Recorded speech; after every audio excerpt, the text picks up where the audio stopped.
اعوذ باللہ من الشیطان اللعین الرجیم بسم اللہ الرحمن الرحیم الحمد للہ رب العالمین الصلاة والسلام علی اشرف الانبیاء والمرسلین وعلی آلہ طیبین طاہرین المعصومین الذین اذہب اللہ عنہم الرجس وطہرہم تطہیرا اللہم صل علی محمد وآل محمد اللہم اخرجنا من الظلمات الوہم واکرمنا بنور الفہم اللہم افتح علینا ابواب رحمتک وانشر علینا خزائن علومک برحمتک یا ارحم الراحمین۔ عزیزان محترم، کتاب روح مجرد کے مضامین پر آپ کے ساتھ گفتگو جاری تھی، اور اس 8ویں سفر میں آیت اللہ سید محمد حسین حسینیہ طہرانی ایک نہایت ہی گراں قیمت اور گراں قدر سوال مرحوم ہاشم حداد سے پوچھ رہے ہیں، لہٰذا بحث نہایت ہی حساس ہے، توجہ فرمائیں۔ مرحوم آیت اللہ طہرانی کہتے ہیں کہ ایک روز جب مرحوم ہاشم حداد زیارت کر کے واپس تشریف لائے تو میں نے شکوہ کے انداز میں ان سے ایک سوال کیا، اور میرا سوال در واقع اس زیارت رجبیہ میں موجود ایک کلمے اور ایک جملے کے بارے میں تھا۔ ہم حضرات ائمہ معصومین علیہم الصلاۃ والسلام کی رجب المرجب کے ایام میں ایک زیارت کرتے ہیں۔ اگر آپ مفاتیح الجنان میں توجہ فرمائیں تو مفاتیح الجنان میں شیخ عباس قمی رحمۃ اللہ علیہ نے شیخ طوسی رحمۃ اللہ علیہ سے، اور شیخ طوسی رحمۃ اللہ علیہ نے حسین بن روح یعنی ابو القاسم حسین بن روح سے اس زیارت کو نقل کیا ہے، اور یہ زیارت ابو القاسم حسین بن روح جو امام زمان اجل اللہ تعالی فرجہ الشریف کے نائب خاص تھے، انہوں نے خود امام زمان اجل اللہ تعالی فرجہ الشریف سے اس زیارت کو اخذ کیا اور آگے مؤمنین تک پہنچایا۔ پس سب سے پہلی ہستی جنہوں نے حسین بن روح سے اس زیارت کو نقل کیا وہ شیخ طوسی تھے۔ اب شیخ طوسی لکھتے ہیں کہ رجب المرجب کے ایام میں جب آپ ائمہ معصومین علیہم الصلاۃ والسلام میں سے کسی ہستی کے زیارت کے لیے جائیں تو وہاں اس زیارت رجبیہ کو ان الفاظ میں ائمہ معصومین علیہم الصلاۃ والسلام کو مخاطب قرار دیں اور اس زیارت کا تکرار کریں۔ اسی زیارت رجبیہ میں جب ہم آغاز کرتے ہیں الحمدللہ الذی اشہدنا مشہد اولیائہ فی رجب واوجب علینا من حقہم ما قد وجب، تو پھر اسی زیارت میں آگے یہ جملے ہیں انا سائلکم وعاملکم فیما الیکم التفویض وعلیکم التعویض فبکم یجبر المحیض ویشفی المریض وما تزداد الارحام وما تغیض، یا آگے یہ زیارت کے کلمات چل رہے ہیں۔ تو آیت اللہ طہرانی کا لب مطلب یہ ہے کہ مرحوم ہاشم حداد حضرت سید الشہداء علیہ آلاف و تحیت و ثنا کی زیارت کے بعد جیسے ہی اپنے گھر پر پہنچے تو میں نے فوراً مرحوم ہاشم حداد سے ایک سوال کیا، اور میرا سوال شکوے پر مشتمل تھا، اور میں نے ان سے کہا کہ ہم جو زیارت رجبیہ میں پڑھتے ہیں فَبِكُمْ يُجْبَرُ الْمَحِيضُ وَيُشْفَى الْمَرِيضُ، یعنی آپ ہی کی بدولت ٹوٹی ہوئی ہڈیاں التیام پیدا کر جاتی ہیں اور جڑ جاتی ہیں، اور آپ ہی کی بدولت مریضوں کو شفا ملتی ہے۔ تو یہ الظاہر زیارت رجبیہ میں جملہ ائمہ معصومین علیہم الصلاۃ والسلام کو مورد خطاب قرار دیتے ہوئے کہا گیا ہے، لیکن سوال یہ پیدا ہوتا ہے کہ کیا اولیاء الہی جو مقام ولایت الہی پر فائز ہیں، کیا وہ ہستیاں اسی طرح ٹوٹی ہوئی ہڈیوں کو التیام نہیں بخش سکتی، یعنی ٹوٹی ہوئی ہڈیوں کو نہیں جوڑ سکتے، اور کیا مریضوں کو شفا نہیں دے سکتے؟ یہ حسن علی نخودگی جو اتنے مریضوں کو انجیر دیتے تھے اور انہیں شفا مل جاتی تھی، لا علاج مریض جب ان کی طرف رجوع پیدا کرتے تھے اور وہ ان کی طرف سے انجیر کھا کر یا کوئی بھی ایسی چیز جو شیخ حسن علی نخودگی اصفہانی دیا کرتے تھے وہ کھا کر انہیں شفا مل جاتی تھی، ان کی مشکلات برطرف ہو جاتی ہیں، تو یہ کیا چیز ہے؟ یعنی اولیاء الہی بھی جو مقام ولایت الہیہ پر فائز ہوں وہ بھی انسان کی ٹوٹی ہوئی ہڈیوں کو جوڑ سکتے ہیں، انسانوں کے امراض کو شفا بخش سکتے ہیں۔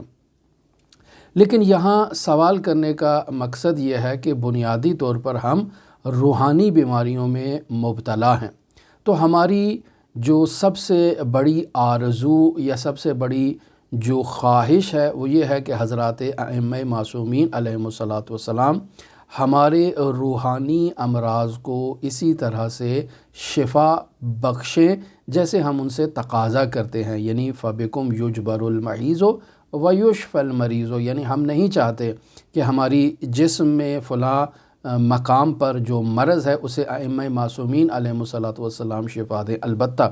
یہ بھی ہماری خواہش ہوتی ہے، لیکن اصلی خواہش یہ ہے کہ ہماری جو روحانی امراض ہیں ان روحانی بیماریوں کو شفا بخش کے وہ ہمیں اپنے ساتھ وصل کر لیں، اپنے ساتھ ملا لیں، اپنا جو ہے وہ ہمیں قرب عطا کریں۔ تو بنیادی خواہش تو ہر مومن کی اور ہر انسان کی اس عصر غیبت میں حضرات ائمہ معصومین علیہم الصلاۃ والسلام سے یہی ہوتی ہے۔ تو در حقیقت آیت اللہ طہرانی اس عصر غیبت کبریٰ میں تمام مؤمنین کی ترجمانی کرتے ہوئے ائمہ معصومین علیہم الصلاۃ والسلام اور ائمہ معصومین علیہم الصلاۃ والسلام کے بعد اولیاء الہی سے یہ سوال کر رہے ہیں کہ ہم جو روحانی بیماریوں میں مبتلا ہیں تو ہمیں شفا کی ضرورت ہے، ہمیں ایک ایسے مربی اور ایک ایسے رہنما کی ضرورت ہے جو ہمارا ہاتھ تھامے اور ہمیں ان روحانی بیماریوں سے نجات عطا کرے، ہمیں وہ تکامل کے راستے پر گامزن کرے اور ہم اس تکامل کی راہ پر چل کے کمال حاصل کریں اور مقام ولایت پر پہنچیں، یعنی ہم خود مقام فنا فی اللہ میں پہنچنے کے بعد حضرات ائمہ معصومین علیہم الصلاۃ والسلام کی طرح مقام ولایت پر پہنچ جائیں۔ تو ہر انسان کے کمال کی جو بلند ترین حد ہے، من عرف نفسہ فقد عرف ربہ کے بعد جو مقام ولایت تک پہنچنا ہے، اور ہر انسان کی خواہش ہوتی ہے کہ وہ خداوند متعال کے اعلیٰ ترین قرب اور ادنا ترین قرب کے مقام پر پہنچے۔ تو ہم ائمہ معصومین علیہم الصلاۃ والسلام سے زیارت رجبیہ میں اگرچہ ظاہری طور پر اس چیز کا تقاضا کرتے ہیں کہ فَبِكُمْ يُجْبَرُ الْمَرِيضُ وَيُشْفَى الْمَرِيضُ، کہ آپ جو ہڈیوں کو جوڑ دیتے ہیں، آپ جو بیماروں کو شفا بخشتے ہیں، وہ کام ٹھیک ہے، آپ ہماری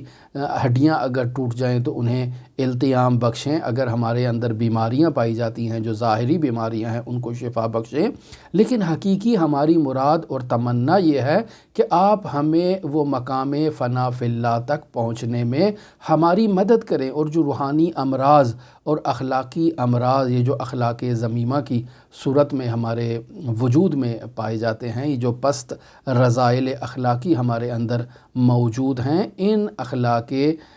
پست سے ہمیں نجات عطا کر کے اخلاق حمیدہ سے ہمیں آراستہ کریں اور ہمیں بھی دستگیری فرمائیں اور ہمیں بھی وہ مقام توحید عطا کریں، وہ بلند معارف سے ہمارے قلوب کو منور کریں اور ہم بھی بالآخر ان بلند توحیدی مقامات تک پہنچ پائیں۔ تو ہماری تو خواہش یہ ہے۔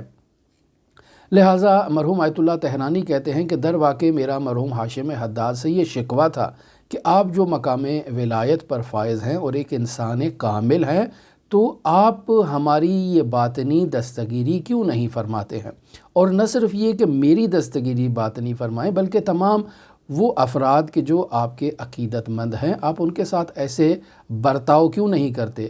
یہ پہلے مرتبے پر سوال حضرات ائمہ معصومین علیہم الصلاۃ والسلام سے متعلق ہے اس زیارت رجبیہ میں، ان کلمات کو پڑھنے کے بعد، اور اس کے بعد تمام ان اولیاء الہی سے ہے کہ جو مقام ولایت الہیہ تک پہنچ چکے ہیں۔ تو آیت اللہ طہرانی کہتے ہیں کہ مرحوم ہاشم حداد نے میرا یہ سوال سنا، ابھی باہر سے ہی آئے تھے اور اچھی طرح سے وہ ابھی بیٹھے بھی نہیں تھے کہ میں نے ان پر یہ ایک ایسا سوال داغ دیا، تو مرحوم ہاشم حداد فوراً جو ہے نا وہ میرا یہ سوال سن کے ان کے وجود میں ایک تبدیلی آ گئی اور کافی دیر تک سر جھکا کر وہ اس سوال کے بارے میں یہ سوچتے رہے کہ کیا مجھے جواب دیں۔ پھر آیت اللہ طہرانی کہتے ہیں کہ انہوں نے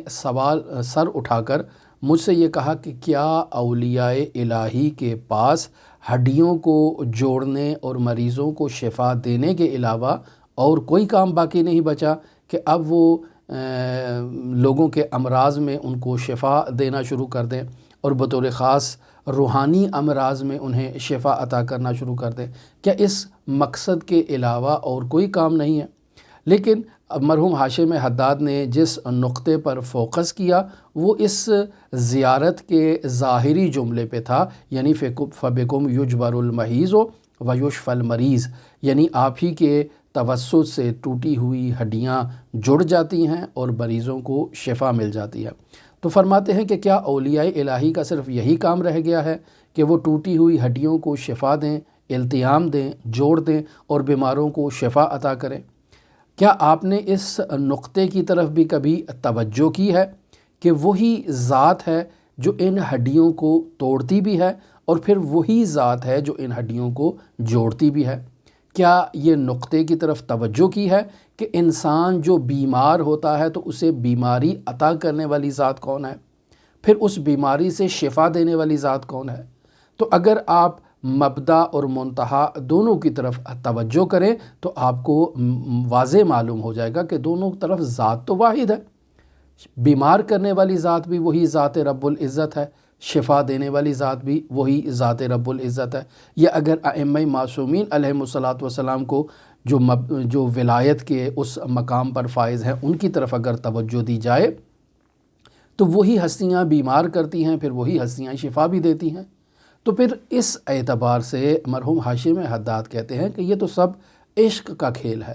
کہ جس کی دو مختلف صورتیں اور دو مختلف شکلیں پائی جاتی ہیں، جس کا ایک آغاز بیماری دینا ہے اور ایک شکل اس کی بیماری سے شفا عطا کرنا ہے۔ فرماتے ہیں کہ اس بیماری کے پیچھے بھی حکمت اور مصلحت موجود ہے، اس ہڈی کے ٹوٹنے کے پیچھے بھی ایک حکمت اور مصلحت موجود ہے، اور وہ مصلحت اور حکمت یہی ہے کہ اس انسان کی توجہ کو خداوند متعال کی طرف مبذول کروایا جائے۔ لہٰذا زیارت رجبیہ میں جب ہم ائمہ معصومین علیہم الصلاۃ والسلام کو مخاطب قرار دے کر سوال کرتے ہیں کہ انا سائلکم، یعنی میں آپ کے در کا سوالی ہوں، وعاملکم، اور میں آپ سے آرزو مند ہوں، ایک توقع لے کر، ایک امید لے کر، ایک آرزو لے کر میں آپ کے دروازے پر آیا ہوں۔ فَبِكُمْ يُجْبَرُ الْمَحِيضُ، یعنی آپ ہی کے وسیلے سے یہ ٹوٹی ہوئی ہڈیاں جڑ جاتی ہیں، وَيُشْفَى الْمَرِيضُ، اور آپ ہی کے توسط سے مریض کو شفا مل جاتی ہے۔ پس مبدا جو ہڈیوں کے ٹوٹنے کا ہے وہ بھی آپ ہی کی ذات ہے، اور منتہا جو ان ہڈیوں کو جوڑنے والی ذات ہے وہ بھی آپ ہی کی ذات ہے، اور مبدا بیماری کا وہ بھی آپ ہی کی ذات ہے، یعنی اسی مبدأ فیض سے یہ بیماری جاری ہو رہی ہے اور اسی طرف سے یہ شفا مل رہی ہے۔ لہٰذا وما تزداد الارحام، اور یہ جو نطفہ رحم کے اندر داخل ہوتا ہے اور پھر رحم میں یہ نشو و نما پاتا ہے اور پھر ایک جنین کی صورت اختیار کرتا ہے، اور جنین کے بعد اس کی جنسیت معین ہوتی ہے کہ یہ بچہ ہے یا بچی ہے، یہ آپ ہی کے توسط سے ہے اور کہیں یہ راستہ نظر نہیں آتا ہے۔ وما تغیظ، یعنی وہ نطفہ کہ جو رحم میں داخل ہوتا ہے اور پھر رحم میں داخل ہونے کے بعد یہ نطفہ نابود ہو جاتا ہے، خراب ہو جاتا ہے اور بچے اور جنین کی کیفیت میں تبدیل نہیں ہوتا، تو اس نطفے کو رحم کے اندر جنین میں تبدیل کرنا یہ بھی آپ ہستیوں کا عنایت ہے، توجہ ہے، اور اس نطفے کو نابود کر دینا یعنی ختم کر دینا یہ بھی آپ ہی کی ایک عنایت ہے۔ پس اس جملے سے یہ بات بھی واضح ہوتی ہے کہ اس زیارت رجبیہ میں حضرات ائمہ معصومین علیہم الصلاۃ والسلام کو مخاطب قرار دے کر کہا جا رہا ہے کہ یہ جو عورتیں بچہ پیدا کرتی ہیں، یعنی جن میں یہ توانائی پائی جاتی ہے، یہ صلاحیت پائی جاتی ہے کہ وہ بچے کو اپنے رحم میں پرورش دیں، نشو و نما دیں اور اس کی ولادت کریں، اس کے پیچھے بھی آپ ہستیوں کی عنایت شامل ہے۔ اور یہ جو عورتیں بانجھ ہوتی ہیں جن میں یہ صلاحیت نہیں ہے، یعنی اگر ان کے رحم میں نطفے کو منتقل کر دیا جائے تو وہ اس کو نابود کر دیتی ہیں اور بچہ نشو و نما نہیں پاتا، منعقد ہی نہیں ہوتا جو وہ نشو و نما پائے، تو اس کے پیچھے بھی آپ ہی ہستیوں کی عنایت شامل حال ہے۔ تو پس آپ ہی ہستیاں جو تزداد الارحام کا مصداق ہیں وما تغیظو کا مصداق ہے، تو ہم آپ ہستیوں سے رجوع کرتے ہیں کہ اس رحم کی تکوین میں احسن کردار ادا کریں، اور یہ جو خواتین وما تغیظو کا مصداق ہیں، ان کے بانجھ پن کو آپ ہستیاں ہی دور کر سکتی ہیں۔ لہٰذا ہم ان الفاظ میں حضرات ائمہ معصومین علیہم السلام کو زیارت رجبیہ میں مخاطب قرار دیتے ہیں۔ مرحوم ہاشم حداد یہ کہنا چاہ رہے ہیں کہ اس کے پیچھے ایک عشق کا کھیل موجود ہے، یعنی اگر آپ اس نقطے کی طرف توجہ کریں تو تمام یہ عالم سراپائے عشق ہے، یعنی سر سے پیر تک یہ عالم عشق پر مبنی ہے، یعنی ممکن الوجود کا واجب سے عشق یا واجب کا ممکن الوجود سے عشق۔ تو یہ عشق کی دو کیفیات ہیں کہ ایک کیفیت میں وہ اپنے معشوق کے ہاتھ کو توڑ دیتا ہے، اور دوسری کیفیت میں وہ اس کے ہاتھ کو التیام بخشتا ہے اور اسے جوڑ دیتا ہے۔ ایک کیفیت میں وہ اسے مرض عطا کرتا ہے اور دوسری کیفیت میں وہ اسے جوڑ دیتا ہے۔ تو مرحوم ہاشم حداد کہہ رہے ہیں کہ در حقیقت وہی ذات ہے جو ہڈیوں کو جوڑتی بھی ہے اور وہی ذات ہے کہ جو ہڈیوں کو توڑتی بھی ہے۔ اب یہاں مرحوم ہاشم حداد اپنی اس گفتگو کو کرنے کے بعد آیت اللہ تہرانی کہتے ہیں کہ مجھے مخاطب قرار دے کے کہتے ہیں کہ میں نے سنا ہے کہ شیخ ابو علی سینا کا ایک رسالہ ہے عشق کے نام پر، وہ یہاں مجھے عراق کے اندر نہیں ملا، میں نے اسے بہت جستجو کی، تلاش کی۔ اگر آپ ایران جائیں تو اس رسالے کو تلاش کریں، رسالہ عشق ابو علی سینا۔ اس رسالے کے اندر یقیناً اگر ابو علی سینا ایک بہت بڑا فیلسوف اور بہت بڑی شخصیت ہے تو ان مسائل کو اس نے وہاں بخوبی برہانی انداز میں بیان کیا ہوگا۔ اگر آپ وہ رسالہ تلاش کر لیں تو وہ مجھے بھیجیں، میں اس رسالے کو مطالعہ کرنا چاہتا ہوں۔ اب یہاں آیت اللہ تہرانی اس زیارت رجبیہ کے ان کلمات کو لکھنے کے بعد یہاں پر سورہ الرعد کی آیت نمبر 8 کو بھی تحریر کر رہے ہیں کہ سورہ الرعد میں خداوند متعال ارشاد فرما رہا ہے، اللہ یعلم ما تحمل کل انثی وما تغیض الارحام وما تزداد وکل شیء عندہ بمقدار۔ یعنی اس سورہ الرعد میں خداوند متعال ارشاد فرما رہا ہے کہ اللہ یعلم، یعنی اللہ ہی جانتا ہے۔ کس چیز کو جانتا ہے؟ ما، ہر اس چیز کو جانتا ہے کہ تحمل کل انثی، کہ اس عورت کے رحم میں کیا موجود ہے، یعنی یہ جنین مذکر ہے یا مؤنث ہے یا مخنث ہے، یہ اللہ جانتا ہے۔ وما تغیض، اور وہ جو اس رحم میں نطفہ داخل ہوا اور وہاں جنین کی کیفیت میں نہیں آیا، یعنی خشک ہو گیا، یعنی عورت بانجھ تھی اور اس نے نطفے کو جنین میں تبدیل نہیں کیا، اللہ جانتا ہے، یعنی اللہ یعلم ما تحمل کل انثی، کہ ہر عورت نے کیا حمل کیا ہے، وما تغیض، اور کس نطفے کو خشک کر دیا ہے، یہ اللہ جانتا ہے۔ وما تزداد، اور اس رحم کے اندر جو جنین کی کیفیت میں آیا اور جنین کی کیفیت کے بعد نشو و نما پایا، اس کو اللہ جانتا ہے۔ وَكُلُّ شَيْءٍ عِندَهُ بِمِقْدَار، اور ہر شے کی اور ہر چیز کی مقدار جو ہے وہ اللہ کے ہاں معین ہے اور معلوم ہے۔ اس نقطے کو بیان کرنے کے بعد آیت اللہ تہرانی در واقع ان دونوں سے ایک نتیجہ لینا چاہ رہے ہیں، یعنی روایات میں جو زیارت آئی ہے اس زیارت میں اس کا مبدا ائمہ معصومین علیہم السلام کو قرار دیا گیا ہے۔ فَبِكُمْ يُجْبَرُ الْمَحِيضُ وَيُشْفَى الْمَرِيضُ وَمَا تَزْدَادُ الْأَرْحَامُ وَمَا تَغِيضُ، یعنی کون اس کا مرجع ہے؟ ائمہ معصومین علیہم السلام ہے۔ جبکہ آیت میں خداوند متعال فرما رہا ہے اللہ یعلم ما تحمل کل انثی، یعنی اللہ جانتا ہے کہ کیا عورت نے حمل کیا ہے، وما تغیض الارحام، اور کیا چیز رحم نے زائل کر دی ہے، یہ اللہ جانتا ہے۔ بس ایک طرف ہم ائمہ معصومین علیہم السلام کو جو ہے وہ اس چیز کا محور قرار دے رہے ہیں، ایک طرف اللہ کہتا ہے کہ میں جانتا ہوں، اور یہ دونوں باتیں الظاہر متضاد ہیں، بلکہ ائمہ معصومین علیہم السلام کا مرتبہ تو اللہ سے بھی زیادہ بڑھ جاتا ہے۔ وہ افراد کہ جن کے اذہان مریض ہیں، وہ افراد کہ جن کے اذہان ناقص ہیں، جو معرفت باری تعالیٰ کے باب میں کمزور ہیں، یعنی جنہوں نے خداوند متعال کی توحید کو مکتب اہل بیت علیہم الصلاۃ والسلام سے اخذ نہیں کیا، جن کی توحید دوسرے افراد سے جو ہے وہ استخراج ہوئی ہے اور اخذ ہوئی ہے، ایسے افراد ان مطالب میں تضاد کو واضح طور پر محسوس کرتے ہیں، اور اللہ اور امام کے درمیان ایک دائمی جنگ اور دائمی تضاد کو وہ لوگ محسوس کرتے ہیں۔ حقیقت میں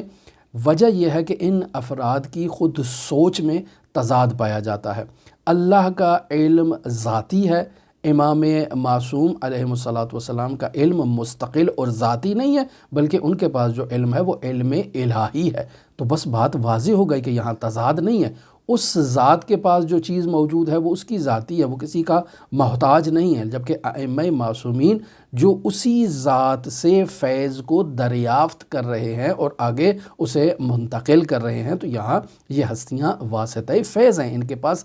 ذاتی چیز نہیں ہے۔ خوب، اگر آپ کہیں کہ اللہ یعلم ما تحمل کل انثی، کہ اللہ کو معلوم ہے کہ ہر مؤنث نے کس چیز کو حمل کر رکھا ہے، تو آج جو آپ ڈاکٹر کے پاس جاتے ہیں، خاتون کو سونوگرافی کے اندر ڈالتے ہیں اور خاتون کی سونوگرافی کی جاتی ہے، تو وہاں وہ مشین بھی بتا دیتی ہے کہ اس رحم کے اندر نطفہ منعقد ہوا یا زائل ہو گیا، اور اگر نطفہ منعقد ہوا ہے تو اس وقت کس مرحلے پر ہے، کتنے دنوں کا ہے، مذکر ہے، مؤنث ہے، مخنث ہے، کس کیفیت میں ہے، سالم ہے یا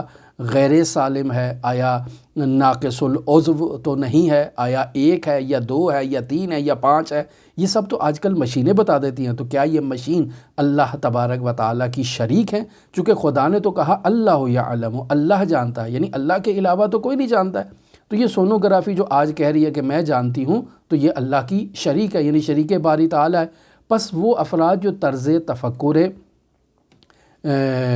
متضاد رکھتے ہیں یا طرز تفکر وہابیت رکھتے ہیں، ان کے مطابق تو ان سونوگرافی مشینز کا استعمال کرنا ناجائز ہوگا، شرک ہوگا، اور ان کے نزدیک تو یہ ساری چیزیں کفریات پر مشتمل ہوگی۔ عزیزان محترم، یہ ہر سالم عقل رکھنے والا اس بات کو واضح طور پر بیان کر دے گا کہ یہ جو مشین ہے، اس مشین کو انسان نے ایک ایسے علم سے اور ایک ایسی انداز میں بنایا ہے کہ یہ اس کے اندر اسکین کر لیتی ہے کہ کیا چیزیں موجود ہیں۔ پس اس کو وہ ایک صلاحیت دی گئی ہے، ایک اس کی ڈیزائننگ اس انداز میں کی گئی ہے کہ یہ اس رحم کے اندر موجود چیز کو کشف کر لیتی ہے۔ جب یہ کشف کر سکتی ہے تو جو انسان کے علم کی بدولت ایجاد ہوئی ہے، تو وہ ہستیاں جن کا علم خود علم الہی ہے، وہ کیسے ان چیزوں کو بیان نہیں کر سکتی اور بتا نہیں سکتی ہیں؟ یا وہ ہستیاں کہ جو جن کا فعل الہی ہے، جو کوئی کام انجام دیتے ہیں تو اس کی مرضی اور منشا کے مطابق انجام دیتے ہیں، تو وہ اگر ہڈیوں کو جوڑ دے یا اگر مریض کو شفا دے دے، تو اس میں کس قسم کا تضاد پایا جاتا ہے؟ ہاں، تضاد اس وقت پایا جائے گا کہ جب آپ کہیں کہ یہ ہستیاں مستقل و بذات یہ کام انجام دے رہی ہیں اور خداوند متعال سے اس کا کوئی تعلق نہیں ہے۔ لہٰذا یہاں آیت اللہ تہرانی پھر اس نقطے کی طرف اشارہ کرتے ہیں کہ مرحوم ہاشم حداد نے زیارت رجبیہ سے متعلق جو ہے وہ 3 اہم نقاط کو بیان کیا۔ کہا دیکھیں، پہلا نقطہ اس زیارت رجبیہ میں تفویض کے مطلب کی طرف جو ہے وہ توجہ ہے کہ یہ تفویض وہ تفویض نہیں ہے کہ جو باقاعدہ علم کلام میں ایک اصطلاح کے طور پر استعمال کی جاتی ہے کہ خداوند متعال نے ان ہستیوں کو خلق کرنے کے بعد اب ان ہستیوں کو مکمل تام اختیار دے دیا، اب خداوند متعال کے ہاتھ میں کچھ نہیں رہا، جو کچھ کرنا ہے وہ ان ہستیوں نے ہی کرنا ہے۔ کیا تفویض سے مراد یہ؟ نہیں، زیارت رجبیہ میں تفویض سے مراد یہ نہیں ہے، بلکہ مراد ان ہستیوں کا آیت تام الہی ہونا ہے، یعنی یہ آیت اللہ الکبریٰ ہے، آیت اللہ العظمیٰ ہے، اللہ کی آیت کاملہ، انسان کامل اور امام معصوم علیہ الصلاۃ والسلام کی ہستی ہے۔ پس یہ ہستیاں جو خود ذات احدیت کے نور کی ترجمانی کرتی ہیں اور ذات احدیت کے علم کی ترجمانی کرتی ہیں، ہرگز خود سے مستقل علم یا مستقل نور نہیں رکھتی ہیں، بلکہ یہ ترجمان ہے ذات باری تعالیٰ کی۔ پس نہ تو ابتداءً اور نہ ہی تفویضاً یہ ہستیاں نہ تو ابتداءً نور رکھتی ہیں اور مستقل نور رکھتی ہیں، اور نہ ہی تفویضاً علم رکھتی ہیں اور نور رکھتی ہیں کہ اللہ نے انہیں اب دے دیا، اب اللہ کے پاس نہیں رہا۔ تو یہ ایک ظریف نقطہ ہے جس پر توجہ کی نہایت ضرورت ہے کہ ان ہستیوں میں استقلال نہیں پایا جاتا ہے، یہ اللہ کے علم کی مظہر ہیں، اللہ کے نور کی مظہر ہیں۔ اگر آپ اسے مظہر قرار دیں تو پھر یہ شرک بھی نہیں ہوگا اور نادرست بھی نہیں ہوگا، لیکن اگر آپ ان ہستیوں کے علم کو مستقل قرار دے دیں، ان ہستیوں کے نور کو اللہ سے مستقل قرار دے دیں، تو یہ شرک بھی ہے اور نادرست عقیدہ بھی ہے۔ بس یہ وہ پہلا نقطہ جسے مرحوم ہاشم حداد نے یہاں بیان کیا۔ دوسرا نقطہ جسے مرحوم ہاشم حداد یہ بیان کر رہے ہیں کہ ایسا بھی کوئی شخص گمان نہ کرے کہ زیارت رجبیہ کو اس آیت سورہ رعد آیت نمبر 6 سے ضمیمہ کرنے سے ایسے معلوم ہو کہ ان ہستیوں کا مقام اللہ کے مقام سے بلند ہے۔ یعنی آیت میں تو یہ بیان کیا جا رہا ہے کہ اللہ کو علم ہے، جبکہ زیارت رجبیہ میں وما تزداد الارحام آپ کی طرف سے ہے، یعنی ان ہستیوں کی وجہ سے ہے۔ یعنی فبکم یجبر المحیض ویشفی المریض وما تزداد الارحام، یعنی فبکم ما تزداد الارحام فبکم ما تغیض، یعنی آپ ہی کی بدولت رحم میں اضافہ ہوتا ہے اور آپ ہی کی بدولت رحم میں کمی واقعہ ہوتی ہے اور رحم بچے کو تولید نہیں کرتا ہے۔ پس ان کا مرتبہ تو خدا سے بھی بڑھ جائے گا، یعنی خداوند متعال کو صرف علم ہے، خداوند متعال رحم کے اندر نطفے میں اضافہ یا کمی نہیں کرتا ہے۔ خداوند متعال اس رحم کے اندر نطفے کو جنین میں تبدیل نہیں کرتا ہے، یہ ائمہ معصومین علیہم الصلاۃ کرتے ہیں، جبکہ خداوند متعال کو صرف علم ہے۔ تو اس طرز تفکر کے مطابق ان کا علم خداوند متعال کے علم سے بالاتر ہے، ان کا فعل خداوند متعال کے فعل سے بالاتر ہے، العیاذ باللہ، ہرگز ایسا نہیں ہے۔ تو یہ افراد کے جو ناقص سوچ رکھتے ہیں وہی ایسی باتیں کہہ سکتے ہیں، چونکہ زیارت میں یہ بات جو کہی گئی ہے کہ تفویض امر جو ہے یا تعویض امر جو ہے یا غیظ یعنی نطفے کا خشک ہو جانا یا ازدیاد نطفے کا جنین میں تبدیل ہو جانا، یہ سب آپ ہی کے طفیل ہے، جبکہ آیت میں کیا کہا گیا ہے کہ غیظ یعنی نطفے کا خشک ہو جانا یا ازدیاد نطفے کا جنین میں تبدیل ہو جانا، اس کو خدا کا علم ہے، یعنی خدا کو اس مطلب کا علم ہے۔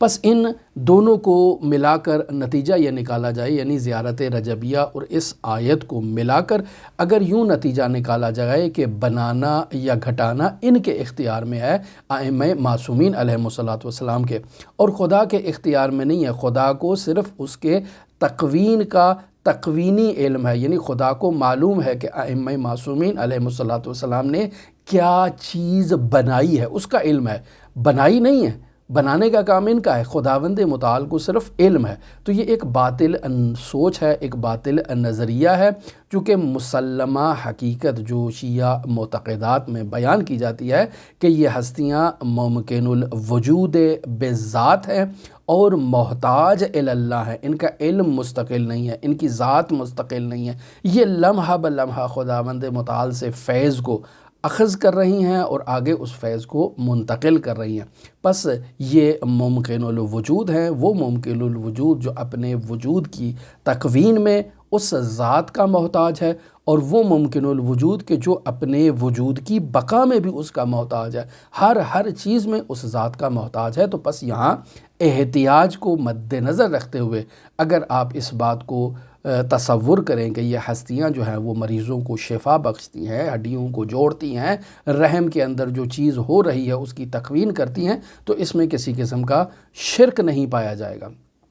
تیسرا نقطہ جسے مرحوم ہاشم حداد اس زیارت کے ذیل میں بیان فرما رہے ہیں وہ یہ ہے کہ عالم ولایت میں، یعنی جب انسان مقام فنا کے بعد اپنی ہستی سے جب فنا اختیار کر لیتا ہے اور مقام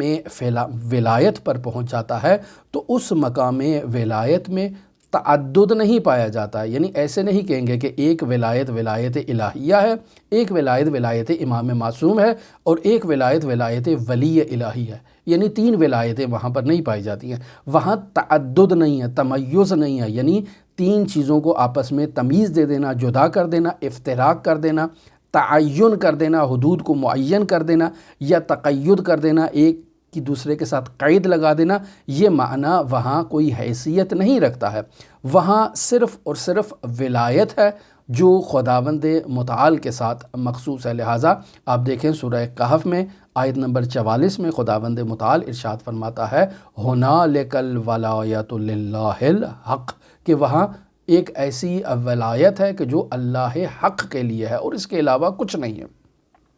بس یہ جو کہا جائے کہ رسول خدا صلی اللہ علیہ وآلہ وسلم اور حضرات ائمہ معصومین علیہم الصلاۃ والسلام مبدأ فیض ہیں، یہ جو جملہ کہا جائے تو یہاں مراد وہ اس تعین، افتراق اور ماہیتی حدود میں مبدأ ہے، یعنی جب خداوند متعال سے عالم امکان کا آغاز ہو رہا ہے تو وہاں یہ ہستیاں مبدأ ہیں، لیکن اس مقام سے پہلے یہ مبدأ نہیں ہے، وہاں تمیز نہیں ہے، وہاں ولایت خداوند متعال ہے اور اس کے علاوہ اور کچھ نہیں ہے۔ یعنی جب یہ ہستیاں اپنی عبودیت کے کمال کے مرتبے پر فائز ہو جائیں اور اس کمال ولایت تک پہنچنے کے بعد جب یہ ہستیاں فنا اختیار کر جائیں تو وہاں تعدد نہیں ہوتا ہے۔ اسی وجہ سے تو یہ جملہ وہاں پر کہا گیا ہے کہ اولنا محمد، اوسطنا محمد، آخرنا محمد، کلنا محمد، یعنی تمام کی تمام ہستیاں وہاں ایک ہیں۔ بس اس جملے سے یہ نتیجہ نکلتا ہے کہ اس مقام پر اللہ کا جو ولی بھی فائز ہوتا ہے، یعنی جو ولی بھی مقام فنا پر پہنچنے کے بعد فنا اختیار کر جاتا ہے، وہ چیز جو اس ولی کو دوسرے ولی سے جدا کرتی ہے وہ ختم ہو جاتی ہے۔ جب وہ تعدد اور تمیز ختم ہو جاتا ہے اور صرف ولایت ہی باقی رہتی ہے تو وہ ولایت ولایت الہیہ ہے، وہ ولایت مطلقہ الہیہ ہے۔ اس ولایت میں ولایت صرف اور صرف خداوند متعال کی ہے۔ وہاں یہ نہیں کہا جا سکتا کہ یہ معصوم کی ولایت ہے، یہ اللہ کے ولی کی ولایت ہے، یہ اللہ کی ولایت ہے، یعنی 3 ولایتوں کو وہاں تصور نہیں کیا جا سکتا۔ وہاں صرف اور صرف ایک ہی ولایت ہے اور وہ ولایت حضرت حق متعال ہے۔ لہٰذا آیت اللہ طحرانی یہاں اس مطلب کو بیان کرتے ہیں کہ انسان ہر دور میں حضرات ائمہ معصومین علیہم الصلاۃ والسلام کی پیروی کرے، اور پیروی کرنے کے بعد من عرف نفسہ فقد عرف ربہ کے طفیل، جب انسان اس مقام فنا پر پہنچنے کے بعد اپنی ہویت اور اپنی حیثیت کو ختم کر دیتا ہے اور کچھ بھی باقی نہیں رہتا ہے تو ہنالک الولایۃ للہ الحق ہی باقی رہتی ہے اور وہاں پر کچھ نہیں ہے۔ لیکن پھر یہاں پہ سوال پیدا ہوتا ہے کہ کیا ولی امام معصوم سے بڑھ جاتا ہے؟ نہیں، ایسا ہرگز نہیں ہے، بلکہ حضرات ائمہ معصومین علیہم الصلاۃ والسلام کو جو امامت کا ٹائٹل عطا ہوا ہے خداوند متعال کی جانب سے، وہ ہمیشہ اور ہمیشہ انہی ہستیوں کے ساتھ مخصوص ہے۔ کوئی بھی ولی کتنا بڑا ولی ہی کیوں نہ بن جائے، وہ اس مقام فنا کے بعد فانی تو ہو جائے گا، لیکن جیسے ہی عالم امکان کی طرف رجوع کرے گا تو اس عالم امکان میں وہ معموم ہوگا اور یہ ہستیاں امام قرار پائیں گی۔ اس عالم امکان میں وہ ان کا مرید ہوگا اور یہ مراد قرار پائیں گی۔ لہٰذا اس عالم امکان کے مقام پر ولی جتنی بھی بلند مقام پر پہنچ جائے، ان ہستیوں کو اپنا رہبر، اپنا پیشوا، اپنا لیڈر، اپنا امام مانے گا۔ یہ ایک نہایت ہی دقیق ابحاث تھیں جنہیں آج آیت اللہ طحرانی نے بیان کیا۔ ممکن ہے اس بحث میں شیعہ علماء کے نظریات اور اعتقادات مختلف ہوں، اس سے ہم انکار نہیں کر رہے، لیکن جو بات ہم نے آپ کی خدمت میں نقل کی یہ وہ خالص نایاب مطالب ہیں جنہیں عرفائے شیعہ اور فلاسفہ شیعہ نے بیان کیا ہے۔ لہٰذا ان مطالب کو رد کرنے سے پہلے اچھی طرح سے ان کی مراد کو سمجھنا اور دقت کرنا اور